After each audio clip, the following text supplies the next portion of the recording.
سورہ غافر ایک مکی صورت ہے۔ غافر کا مطلب ہے بخشنے والا۔ اس صورت میں خاص طور پہ اللہ کی رحمت، معافی، توحید اور آخرت کی جواب دہی کو بیان کیا گیا ہے۔ پہلا نقطہ، وحی اور انسانی سرکشی۔ سورہ کے آغاز میں ان لوگوں کا ذکر ہے جو اللہ کی آیات میں بغیر کسی دلیل کے جھگڑا کرتے ہیں۔ محمد اسد واضح کرتے ہیں کہ یہ جھگڑا علم کی کمی کی وجہ سے نہیں بلکہ تکبر کی وجہ سے ہوتا ہے۔ انسان جب اپنی مادی طاقت پر بھروسہ کرنے لگتا ہے تو وہ وحی کی سچائی کو جھٹلانے کی کوشش کرتا ہے۔ دوسرا نقطہ، فرعون کے دربار میں مرد مومن کا قصہ۔ اس سورہ کا ایک بڑا حصہ آل فرعون کے ایک ایسے شخص کے ذکر پر مشتمل ہے جو ایمان لا چکا تھا مگر اس نے اپنا ایمان چھپایا ہوا تھا۔ محمد اسد اس کردار کو ضمیر کی آواز قرار دیتے ہیں۔ اس شخص نے فرعون کو سمجھایا کہ محض ایک انسان کو اس بنیاد پہ قتل کرنا کہ وہ اللہ کا نام لیتا ہے سراسر ناانصافی ہے۔ اسد کے نزدیک یہ قصہ یہ سکھاتا ہے کہ حق کی گواہی دینا صرف انبیاء کا کام نہیں بلکہ ہر اس شخص کی ذمہ داری ہے جو سچائی کو پہچان لے۔ تیسرا نقطہ، دعا کی اہمیت اور حقیقت۔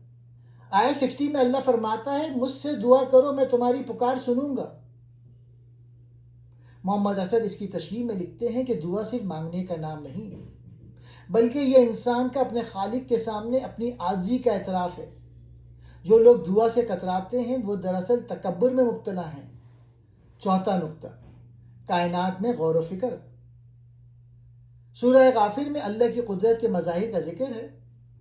رات کا سکون اور دن کی روشنی، انسانی تخلیق کے مختلف مراحل، مٹی سے نطفہ، پھر لوتھڑا، پھر بچہ، زمین کا ٹھہراؤ اور آسمان کی چھت۔